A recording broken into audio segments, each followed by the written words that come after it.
Okay, today I wanted to do something a little bit different with a full video ranking the top 10 running shoe brands on the market right now.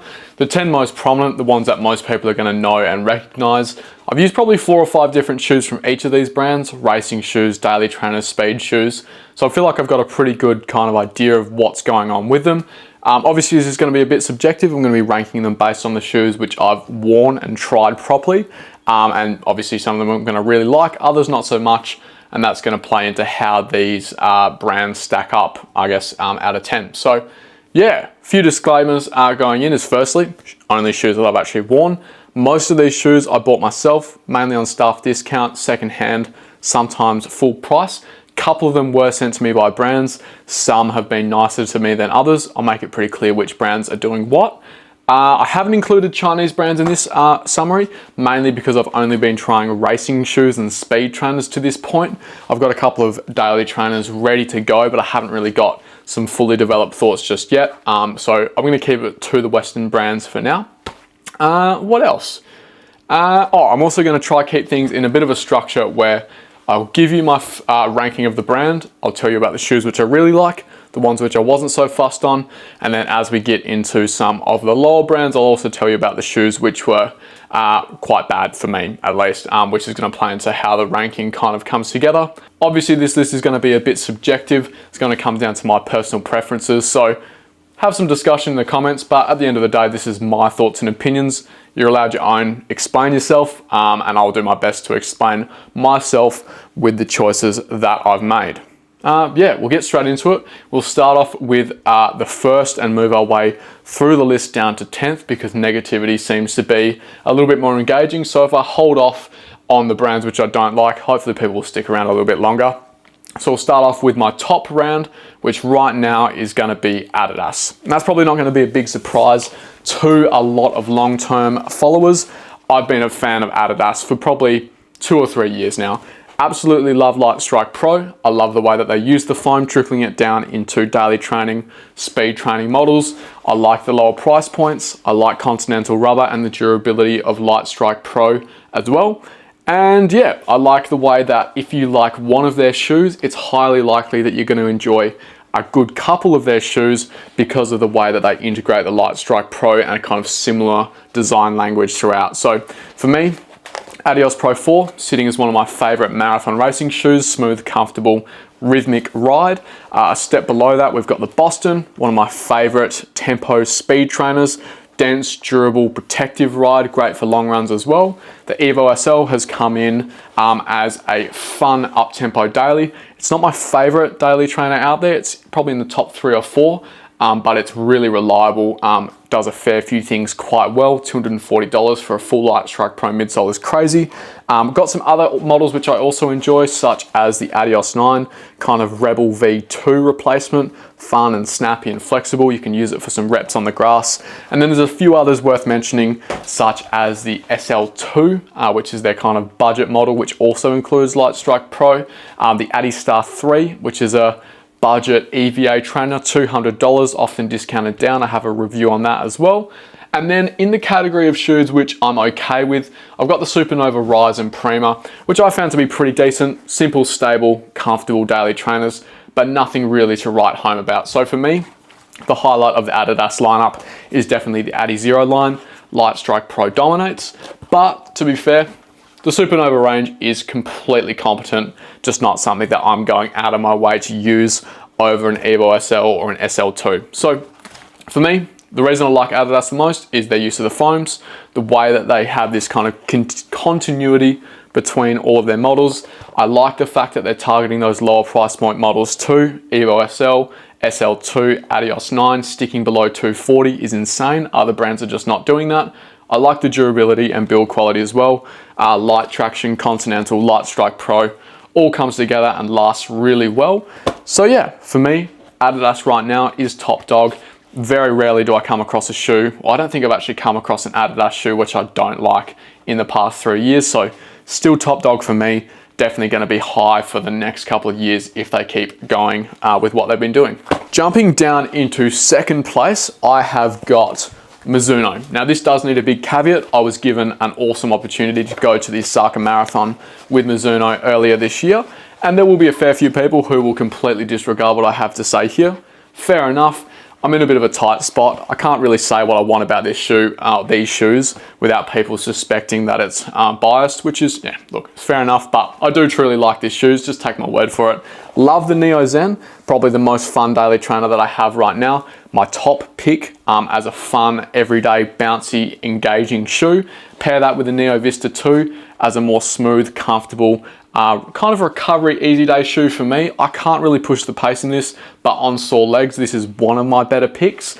And then you've also got two really solid racing models, one which is on the way.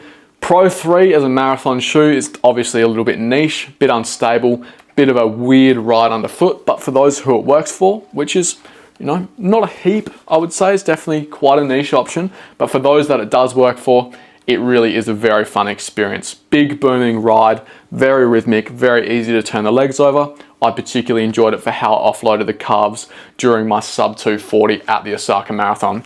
Pair that with the Pro Low, which is going to be a more mainstream model from them coming in July, I'm pretty sure. More of a simple geometry, more forefoot focused, same foam, more of a kind of Vaporfly DV8 Nitro Elite competitor. These two together make for a very nice racing lineup. Included in their line for me, shoes which I enjoyed, was the Flash 2. I have sold that one on, which is also a caveat I should have given. I don't have all of these shoes on hand. I can't afford to keep 300 different shoes on me. I do sell a few on just to take in a bit more money and then put it into more shoes for more reviews. So the Flash 2 I enjoyed reasonably well. Dense, resilient ride, had that kind of sweet spot to it. Good long run trainer.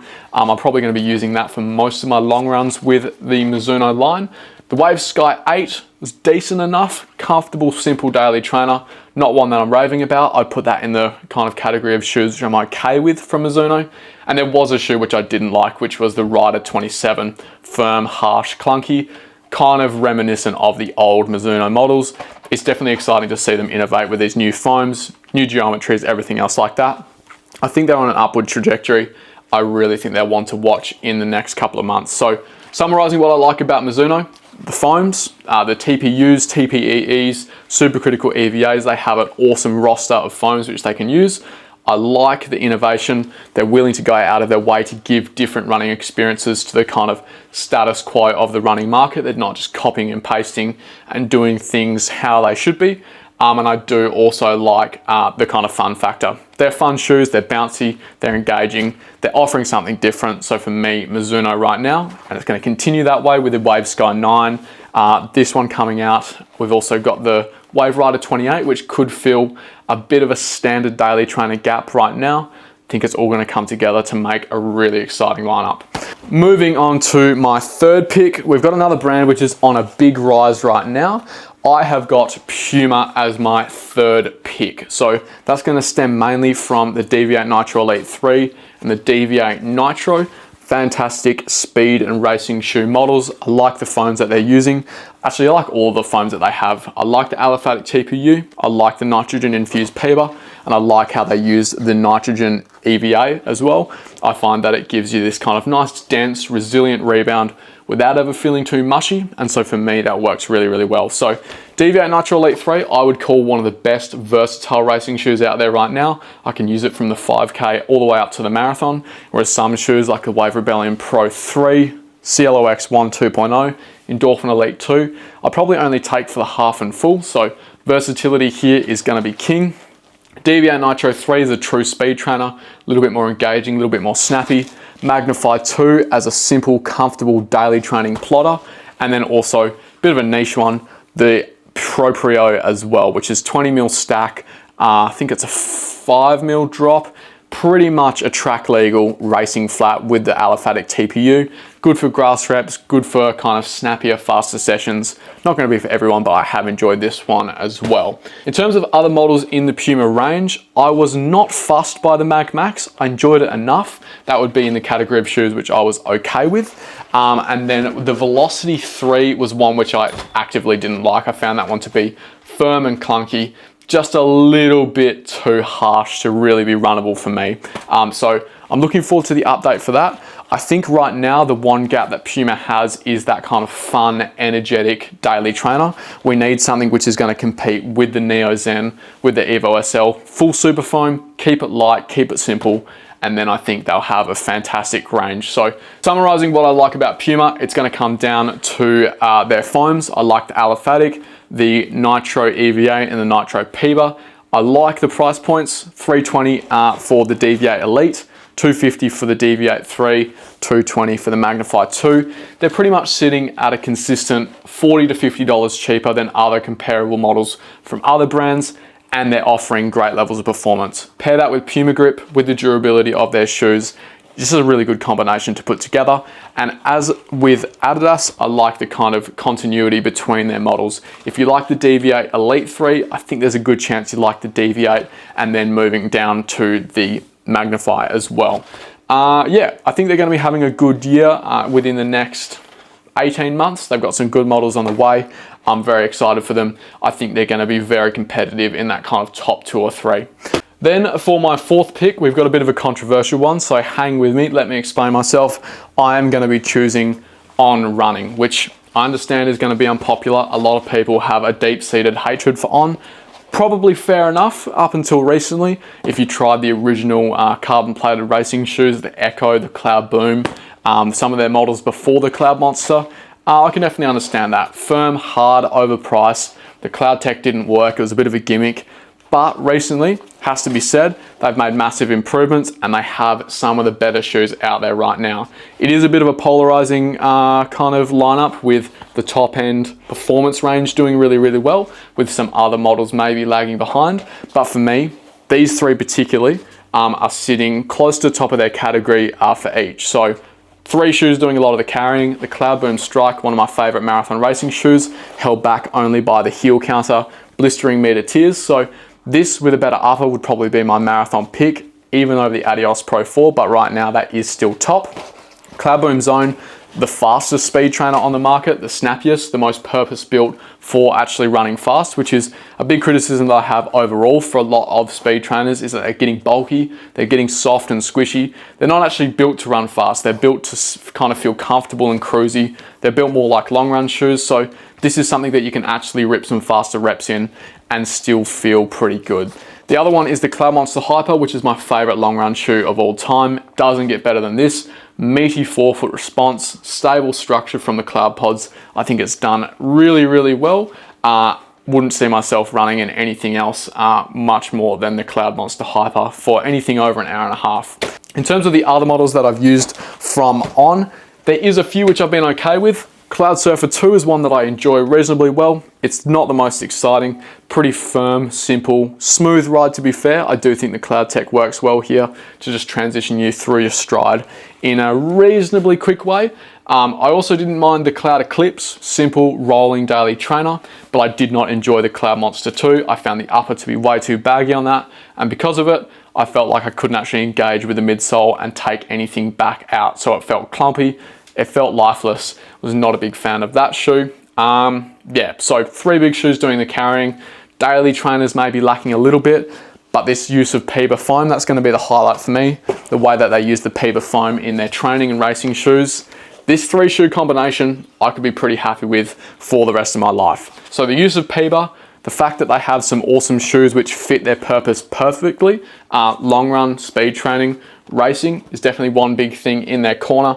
But one thing that is holding them back is that standard trainers, which do need a little bit of work, in my opinion. Then we jump into my number 5, which is going to be a bit of a drop off from those top 4. They're kind of sitting on a shelf above the rest. I look forward to what those brands are doing. I like a lot of the shoes that they have. There's not really any big complaints. But moving into these next couple, there is a bit of kind of skepticism around what the brand's doing. Maybe a few things that could be changed moving forward. So 5th spot for me is Nike, and that is going to be mainly due to 2 shoes in particular, which I really like, which is the Zoomfly 6 and the Pegasus Plus. Finally seeing Nike use their Zoom X properly in their training shoes. Pegasus Plus, snappy, fun, efficient feeling daily trainer. Definitely feel the road a little bit more, but you get a bit of snap back from the Zoom X. I've had 2, or I think it's 3 pairs now of these. Absolutely love them.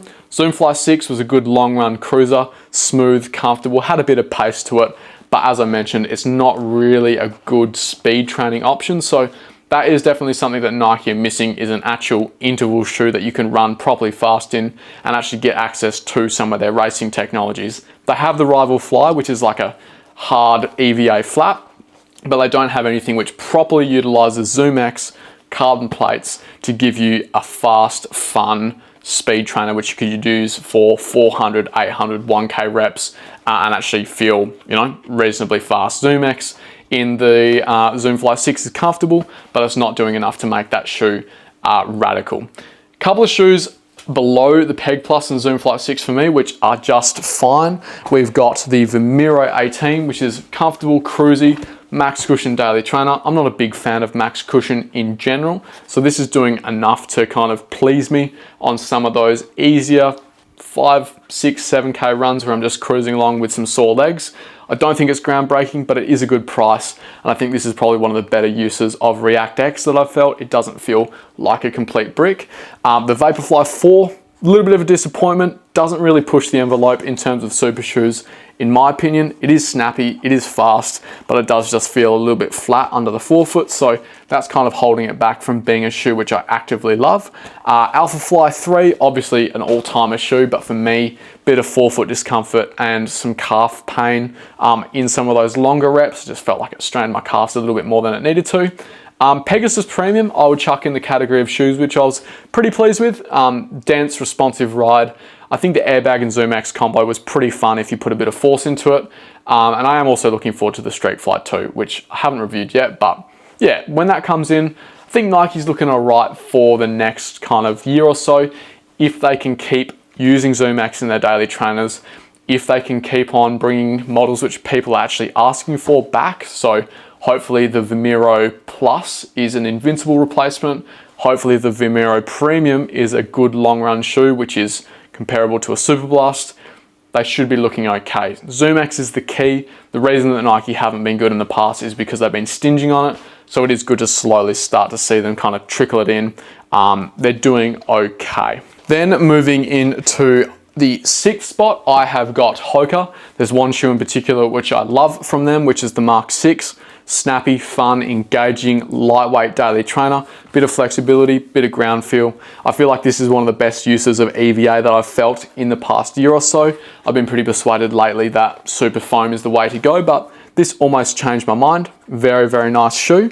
Then we've got 2 which I'm okay with. I've got this Cielo X1 2.0, which I think is a fine racing shoe, especially for marathon, half marathon pace. I find that when I push beyond that, I kind of flatten out the forefoot and don't really get the advantage of the rocker, which starts quite far back in the shoe. So for me, this is a fine racing shoe, completely happy to use it, but there are other models out there which are cheaper and maybe more engaging, which I'd probably turn to instead. Skyflow from them is also quite nice, firmer, more resilient, supercritical EVA foam. Pretty happy to tick along in this for a long run, longer easy runs. Found it to be quite pleasant, but it does suffer from a bit of a high price point, $280. I said it in my review, which is probably going to be released pretty soon, that I think it needs to be sitting at $240, $250 in order to be relevant with other brands which are using better technologies. So that's going to be my main criticism of Hoka, is that they don't innovate very quickly. They don't have a good roster of foams to use. They've got Puma foam in their racing shoe. They sprinkle that in the Mark X2, but everything else is old school EVA. And their price points are too high. I would say $280 for this is silly. $400 for the Cielo X1 2.0 I think is overdone. Mark X2, $300. Yeah, I think other brands are just doing more for less, and if Hoka doesn't start to include better foams and better technologies, or lower their price points, I do think they're going to get left behind. So 6th spot for me is Hoka. Does need a bit of work in order to stay relevant. Then moving on to 7th spot, I have got Saucony, which is a brand that I don't actually have anything against. I think that they are completely competent. They have a few good shoes, good foams. but I feel like they do need a bit more kind of excitement in their daily training line to really stay relevant. The highlight of their line for me is the Endorphin Elite 2, which is an extremely engaging, bouncy, soft racing shoe, which is very different to a lot of other models out there on the market, which I think is a good thing. It's good to have a shoe which kind of demands your attention occasionally, and I think this is definitely the highlight. A little bit overpriced maybe, but I have really enjoyed this shoe for the time that I've been using it. And then a couple of others which I'm okay with. The Endorphin Pro 4, found to be a nice, stable, smooth racing shoe. Not something that I would use personally for a racer, but tempo runs, speed shoe, long runs, Endorphin Pro 4 goes a treat. Don't mind the Ride 18, simple, stable daily trainer. It's not something that I'm raving about, but pretty happy to chuck this on for an hour of easy running here and there. And then there was one shoe which I just did not get along with at all, which was the Endorphin Speed 4, which is a pretty key model for them, probably their most popular shoe. I just found the toe box there to be a little bit too narrow. So the fact that the Speed 4 misses out is probably preventing them from reaching 6th or 5th spot, I would say. If the Speed 4 gets updated well, if the new daily trainers have a bit more about them, I would be pretty happy to see Saucony jump up to 5th spot, maybe definitely be competitive with Nike. So Saucony for me have a good range of foams. I like the Incredi-Run, Power Run PB. They've got the TPUs. I think the way that they use them is decent, but I just do think we could have some more excitement in the daily training range.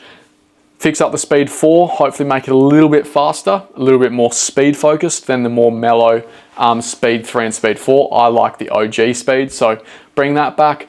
Then you've got a good racing shoe, and I think they're looking okay still. So 7th spot for them, but not anything really against them. Okay, getting into pick number 8, I have got Asics, which might come as a bit of a surprise to some people. I know there's a lot of love for Asics going around the internet right now, but for myself, they just haven't seemed to work well. I have enjoyed the Metaspeed Edge Paris. That has been the kind of standout from them. 5:10 half marathon. This would probably be my top 3 or 4. Snappy, aggressive, fast. I just feel like this shoe works well for my stride. But other than a bit of love for the Super Blast, which for me has kind of fallen into a bit of a no man's land situation where I'd probably choose the Cloud Monster Hyper for the long run. And then for daily training runs, I'm using something which is more lightweight, more flexible, more engaging. Neo Zen, Peg Plus, Evo SL. I definitely prefer a bit more ground feel than the Super Blast, which can feel a bit clumpy, a little bit stiff for my liking. So yeah, other than that, a couple of their models are just really not working at all. So Nova Blast 5 is probably the main one to talk about. Too soft, too mushy, too kind of compressive for me to use for anything more than half an hour of easy running. This was a massive disappointment for me. Magic Speed 4, bit of a brick in my opinion. Old school EVA with a carbon plate whacked in. Too tall and too bulky to run fast. A little bit too stiff to feel good for longer cruisier running. I just feel like I couldn't really use it for anything and still feel comfortable. Big missed opportunity from them as well, considering that they use super foam so liberally in the Super Blast 2, but yet they give us old school EVA in a speed trainer. It's also worth pointing out that I did try the Metaspeed Sky Paris, which ended up absolutely killing my calves, despite the fact that I am a stride runner, taking bigger steps as my pace increases. So although I do like the Metaspeed Edge now, I had to spend $330, then resell that shoe first before I found out which one of the two actually worked properly for me. So yeah, a few things holding this brand back. I do like the Metaspeed Edge and the Super Blast more together than I do the Endorphin Elite or the Mark 6 from Hoka, but the fact that I didn't like the Nova Blast, didn't like the Magic Speed, Metaspeed Sky didn't work for me at all, that does pull it back into 8th spot for me. If Asics want to improve, I think we need to see a better separation of the Metaspeed Edge and Sky. Stop talking to us in terms of stride and cadence. Talk to us in terms of softness or firmness, or, you know, you want a bit more punch out of the forefoot, or whether you want a little bit more of a kind of smooth transition. Talk to us more in that kind of language, and that will make a bit more sense. Give us some super foam in your speed trainer. Actually give us something which is useful for running fast. Bit more pizzazz in the daily trainers, I would say. The EVA foam is okay for now, but I do think we're going to see it caught up to by nitrogen-infused EVAs and TPUs and PBA and TPE mixed in. And then maybe we'll see Asics creep into that kind of top 5 territory. Coming around to pick number 9 for me, I have got New Balance. I've got 2 shoes which I enjoyed a reasonable amount from them, mainly the Balos and the 1080 V14. So Balos, reasonably smooth, dynamic, fun daily trainer. $300 I think is a little bit overpriced though, so it's probably holding this shoe back a bit. And then the 1080 as a soft, comfy jogging shoe, I found it to be okay once I broke it in. Definitely not my favorite out there right now, so two small highlights there, but then I did have a lot of issues with their performance range, with blistering in the heel counter, and then just not being a big fan of the kind of soft, comfortable, I guess kind of tone of their racing and speed shoes. So SC Elite V4, Pacer V2, and then the Rebel V4 all blistered me on the heel counter using their kind of cupped shaped Achilles padding. It ripped my Achilles to shreds within the first couple of runs, so I was having to take time off the shoes to allow my Achilles to recover. I didn't really like the way that the SC Elite V4 felt. I felt like it was a bit too bulky and soft and comfy to be an aggressive, fast racing shoe. Wasn't a huge fan of the Rebel, found it to bottom out in the forefoot, felt like I was smashing straight into the road. Pacer V2 was pretty decent, but couldn't wear it much because of how much it ripped my Achilles to shreds. So those three shoes are definitely holding the brand back for me personally. Obviously, there's a massive fan base for the SC Elite V4, so my opinion is probably irrelevant to you. If you enjoy that shoe, that's fantastic. But yeah, for me right now, I do need that Achilles counter to be fixed, and then I think it will move up quite quickly in the ranking. On top of that, add a bit of Puma foam, maybe some supercritical stuff into the trainers, into the speed trainers. Give us something which is really fast, and I think they could solve a lot of problems for them. So holding out hope, I think they have got a few good things on the way. I like the way that the SC Elite V5 is looking. I got to try on a sample. That felt pretty good, but yeah, right now, number 9 for New Balance. Coming around to pick number 10, it's probably going to be no surprises to long-term followers. I've got Brooks Running. Now, to be fair, they have produced a few decent shoes in the last couple of months. Hyperion Elite 4 PB, Puma foam, carbon plate, good upper.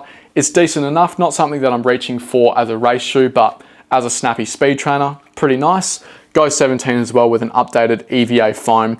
Does feel runnable for once as well, so couple of models which I'm okay with, happy enough to run in, but they do have a bit of a price point issue and a bit of a foam issue as well. So although I don't mind the Glycerin Max, the fact that it's $350 just means that it's pretty much unrecommendable over stuff like the Mag Max or the Neo Vista or the Super Blast. And then there's also the Hyperion Max 2, which I absolutely hated more than any other shoe that I've ever worn. Hard, firm, clunky. It was too firm to run slow, but then when you actually put the pace into it, it didn't feel like it offered anything extra. So I just hated that shoe so much. I put 40 Ks into it. I did a review at the end of last year. I put some more Ks into it after that, and I still hated it. So that is dragging Brooks down a little bit further than it might have been otherwise.